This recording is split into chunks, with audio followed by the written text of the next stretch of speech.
Friends, Madrasi स्वाद में आपका स्वागत है। आज हम बनाएंगे मटन ग्रेवी। इस ग्रेवी को और फ्लेवरफुल बनाने के लिए आज हम एक स्पेशल मसाला पीसेंगे।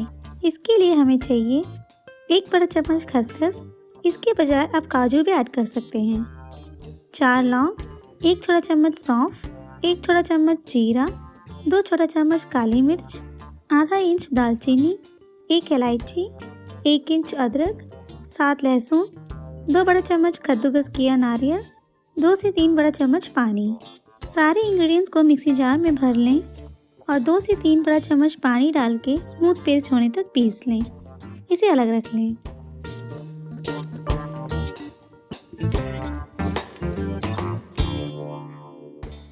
ग्रेवी बनाने के लिए प्रेशर कुकर में 1 बड़ा चम्मच तेल को मध्यम फ्लेम पर गर्म कर लें। तेल के गर्म होते ही इसमें डालें 1 तेजपत्ता, 2 कटे हुए प्याज, 4 हरी मिर्च, आधा चम्मच कड़ी पत्ता पाउडर। आजकल यहाँ कड़ी पत्ते नहीं मिल रहे हैं, सो जब भी मिल जाते हैं मैंने इन्हें धूप में अच्छे से सुखा के बारीक पीस लिया है।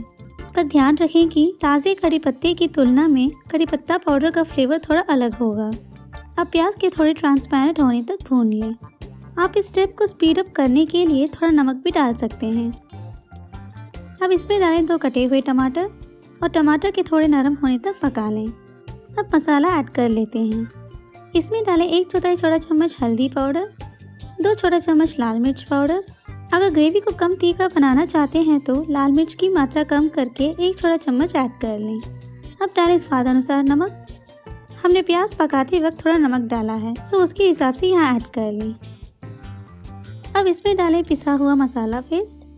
जार को आधा कप पानी से रिंस करके ग्रेवी में डाल लें। एक और बार अच्छे से मिला लें। मसाला के कच्चे स्मेल जाने तक 5 मिनट के लिए इसे पका लें। अब डालें आधा किलो धुला हुआ मटन,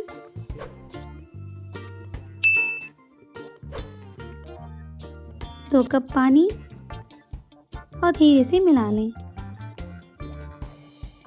अब सीजनिंग चेक कर लेते हैं। ज़रूरत पड़ी तो नमक डाल लें।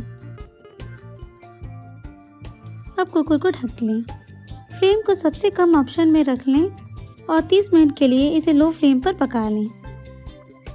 प्रेशर चेक करके खोल लें। अब ग्रेवी में तेल उभर कर आ गया होगा। स्टव को स्विच ऑफ करके सर्विंग बाउल में ट्रांसफ़र कर लें। मटन ग्रेवी तैयार है। मटन के पकने का समय मटन के फ्रेशनेस और टाइप पे डिपेंड करता है। अगर आप फ्रेश मटन यूज़ कर रहे हैं तो ये 30 मिनट में पक जाएगा। अगर आपको लगे कि ग्रेवी बहुत पतली है तो लो फ्लेम में रख के इसे गाढ़ी कर लें। मटन को पकाते समय फ्लेम को हमेशा लो पर रखें, क्योंकि हाई फ्लेम पर ग्रेवी के जलने के चांसेस हैं। अगर आपको ऐसी पसंद आई है तो इस वीडियो को लाइक करें और मद्रासी स्वाद चैनल को सब्सक्राइब करना ना भूलें। धन्यवाद।